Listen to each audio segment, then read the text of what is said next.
Good morning, everybody. Thank you for joining us today. Today we'll provide you updates on the federal government, the whole government response to preparations for Hurricane Florence. We'll have FEMA Associate Administrator for Response and Recovery, Jeff Byard, FEMA NOAA Liaison, Steve Goldstein, and American Red Cross National Emergency Management Liaison, Charlie English. We will start with some brief remarks, and then we'll open it up to questions. At this time, I will turn it over to Steve for the weather update. Okay, good morning. Florence remains a powerful Category 4 hurricane with maximum sustained winds of 130 miles an hour. Florence is centered 530 miles southeast of Cape Fear, North Carolina. It's moving west-northwest at 17 miles an hour. Florence is a large hurricane. Tropical storm force winds extend 175 miles from the center, and hurricane force winds now extend 70 miles from the center. The forecasts have trended just a bit slower, with Florence making landfall late Thursday or Friday in coastal North Carolina, though tropical storm force winds will overspread this area well ahead of this during the day on Thursday. Now, Florence may stall after it makes landfall and then move very slowly south down the coast. This could mean that parts of North and South Carolina near the coast will experience hurricane force winds and hurricane conditions for 24 hours or more. Hurricane watches and warnings, as well as storm surge watches and warnings, are in place across coastal North and South Carolina. In North Carolina, of concern is the Pamlico Sound, the Pamlico River, and the Neuse River, where 9 to 13 feet of storm surge is forecast, especially during times of high astronomical tides. Also of concern is the Wilmington area and surrounding beaches. Once the storm does move inland, the inland flooding threat is extreme. 15 to 25 inches of rain is forecast, with up to 40 inches near the exact center of Florence. There is a large area forecast of 10 inches of rain or more across much of the state of North Carolina Friday into Saturday. Now, the remnants of Florence will then dissipate and spread out. Interests in the Central Appalachians, Tennessee Valley, southeastern U.S., and Ohio Valley, as well as the Mid-Atlantic, should remain vigilant to some sort of heavy rain and flash flood threat as we get into next week. The next update from the National Hurricane Center will be at 11 o'clock Eastern Time.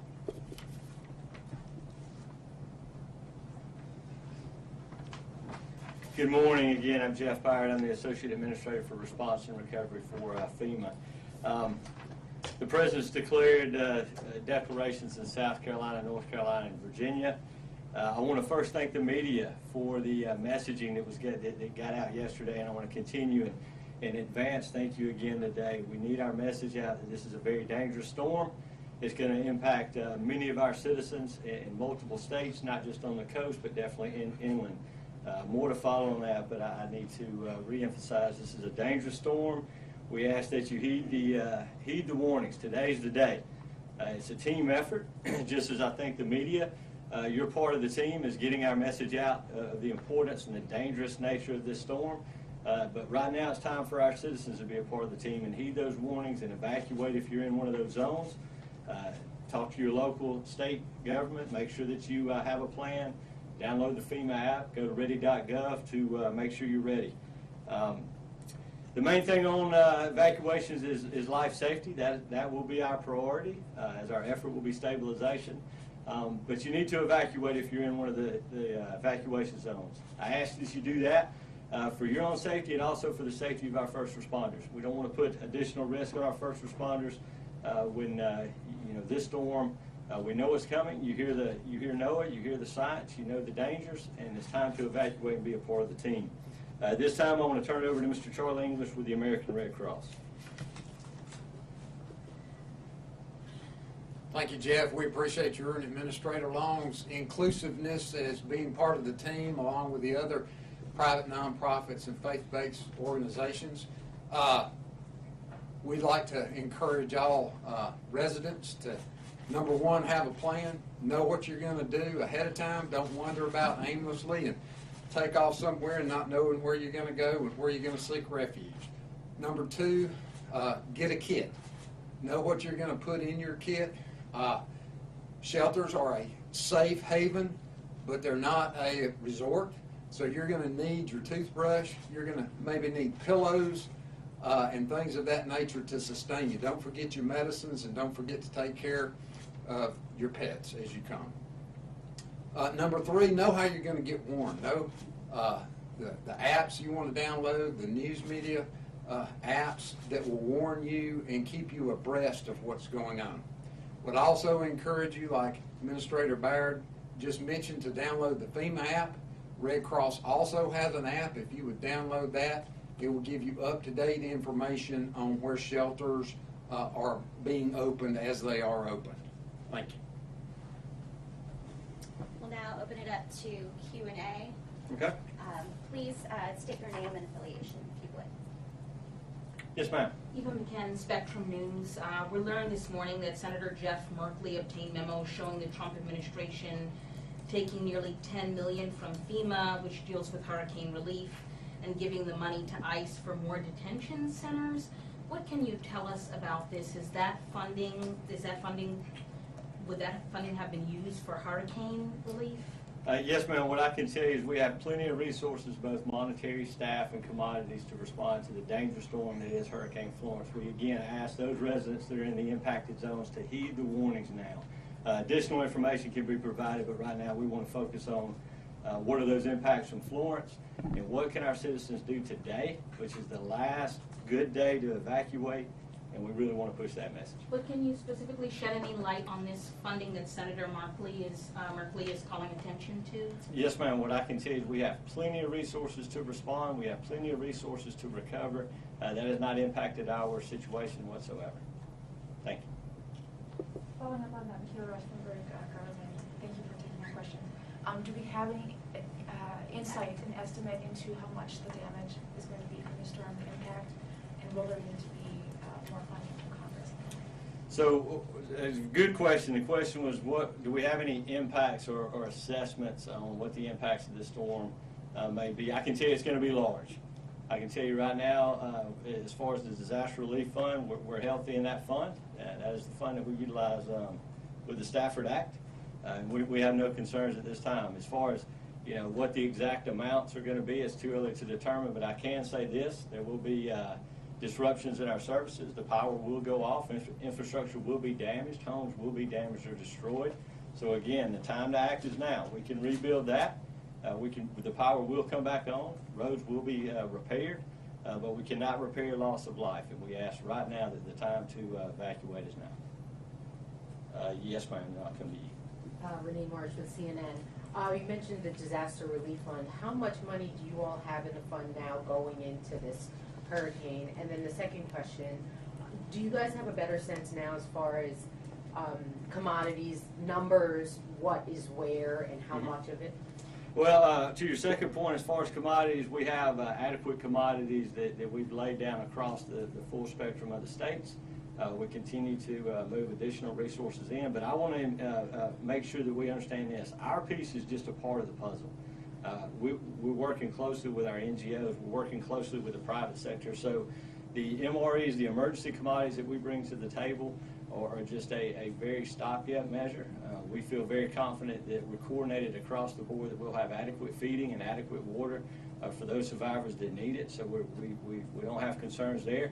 The concern that we have and we're working through is making sure that we can distribute those to our state and local partners. We have strong, robust emergency managers in that area that know how to get that to the last tactical mile, so we're very confident there, but we will continue to move out on that. As far as the DRF, we're healthy.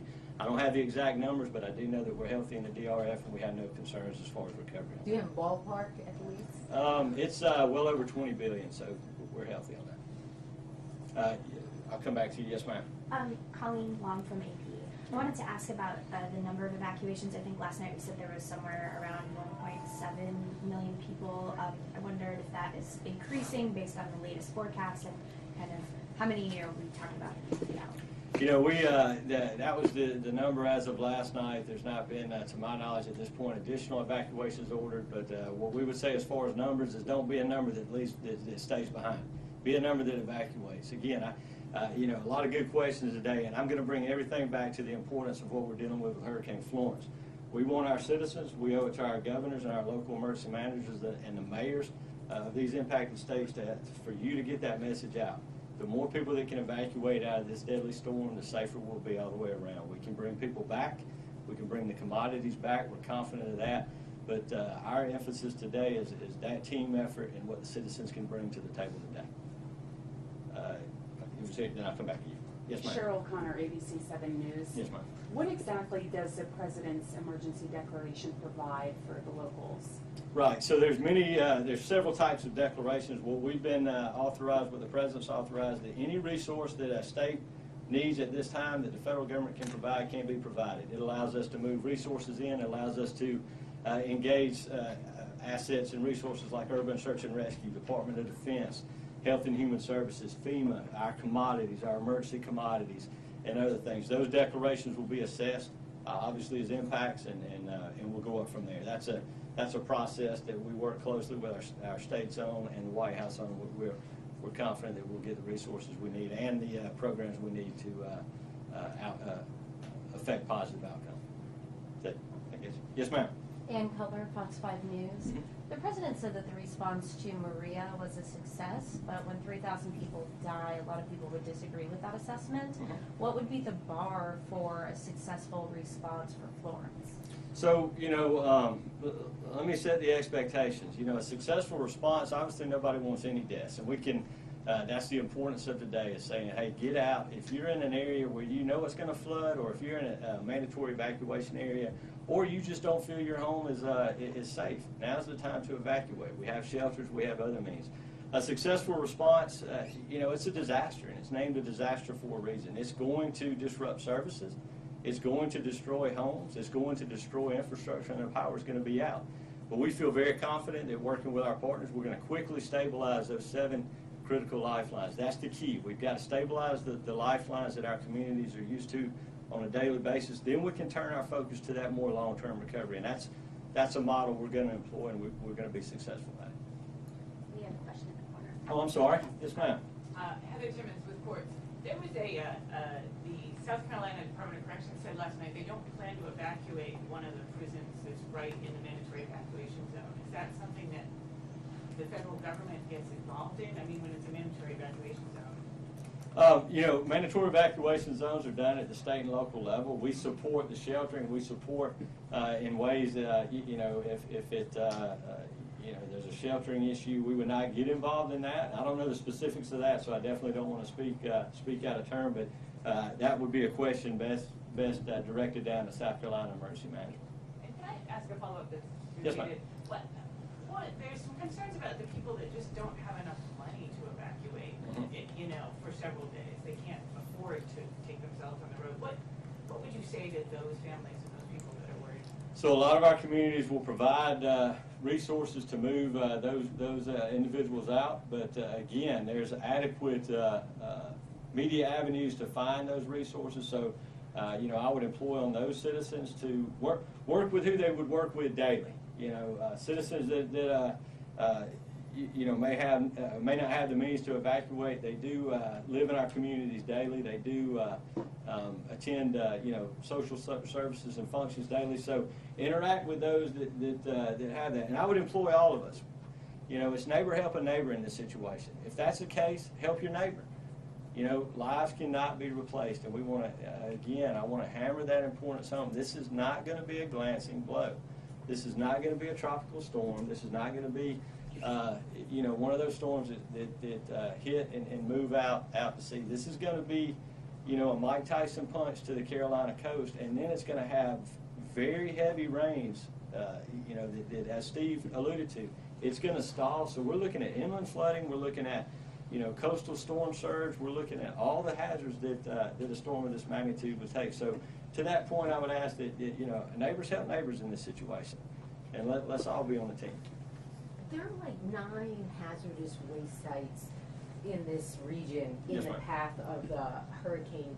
What do you all know, or what kind of assessments have you all done to determine, how vulnerable those sites are, especially when we talk about this storm surge? What do Yes, you know ma'am. about those sites and the hazardous waste? What I do know, I don't know the specifics. Obviously, we can get down to the specifics, but I do know that hazardous waste is one of those critical lifelines that we focus on. So we work closely with the EPA. We work closely with the state and locals and those entities that have the authority over those type of facilities. So it's definitely on our radar, and we will quickly put the mitigation measures in place afterwards to see what the effects are. But I don't want to speak to the 9 because I don't want to give false information. Yes, ma'am. Anybody else?